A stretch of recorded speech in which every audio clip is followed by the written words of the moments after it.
Hi, everyone. It's me, Mrs. Waugh. Welcome to the week of April 27th, 2020.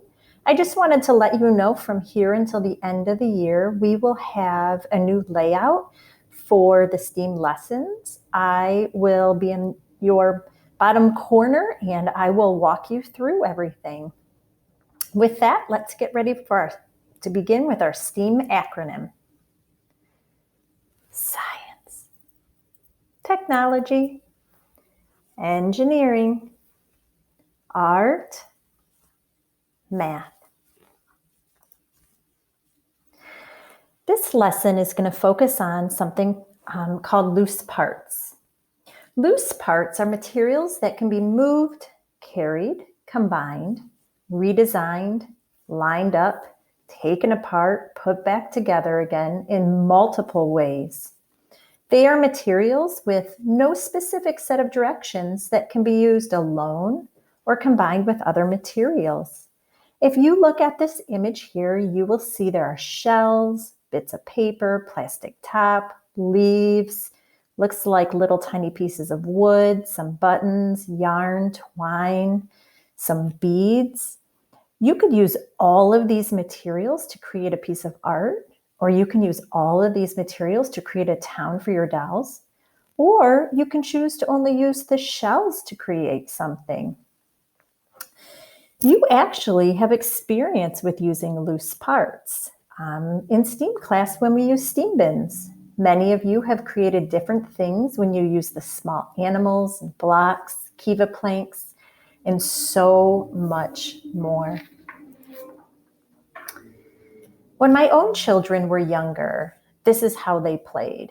In the picture on the left, you will notice a lot of books and people and cookies and these little tiny squishies. I remember taking this picture and asking my daughter Kate to tell me what was going on. She said there was a big race that day. The books were the tracks and everyone had come out to watch. And if you follow those books, you could see that they lead to the barn.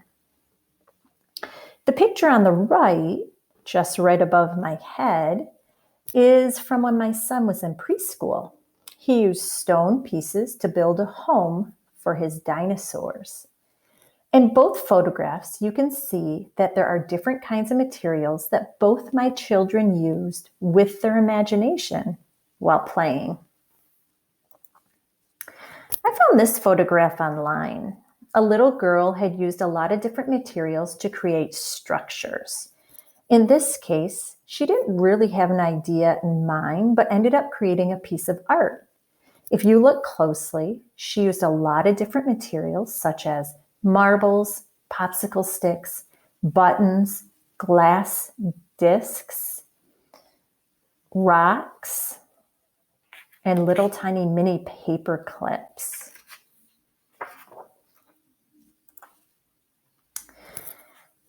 I found this book.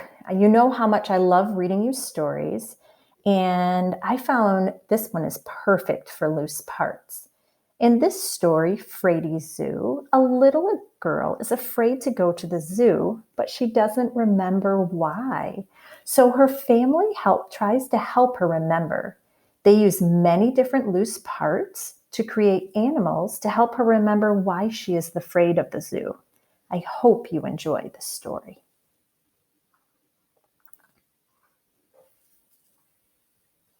Frady's Zoo.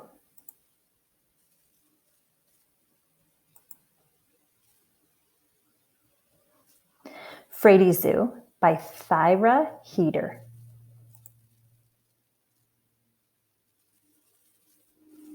Wake up, little T. Today is the perfect day for the zoo. To the zoo we go. Hurry up. We could be the first one there. What? What if there is a new monkey? So, what if someone was afraid of going to the zoo? What? What are you afraid of? I can't remember. It's okay, little T. We won't go until we figure it out. Let's take a guess. Does it start with an A or a B or a C? No, it's none of those three. Does it jump in the road? Can it give itself showers? Maybe it's pink. Or very tall. Not that tall. Or maybe a high. Does it live in the tropics or gloop through the ocean? Does it hop with a pocket? Does it roar? Is it a monkey? No, silly. I'm braver than that. Is it one of those whales with a horn? No. Owls and towels? Ha! I'm not afraid of those. Squawk! Not afraid of those. Nope. Still not afraid. You are extinct, and she doesn't exist. I want to go to the zoo. Wriggle, wriggle, wriggle. A xanthus? What's that? I think it's a yak. How do we make a yak? Ta-da! I'm not afraid of any of this. So, what if someone wanted to go to the zoo? Then tomorrow is the perfect day for it. You can see the little girl and her mom and dad and sister are going to the zoo, but then all of a sudden she looks a little scared. Tickets!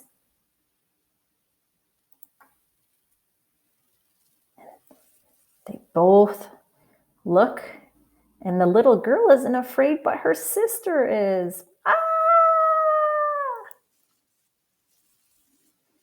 When they come home, the little girl helps her older sister by using a lot of loose parts to recreate the thing that scared her. Tickets, please.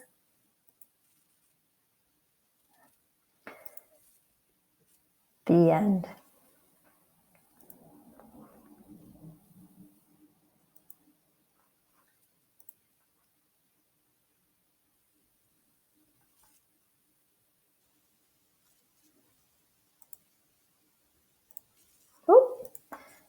This is, wow, it's going to go back one.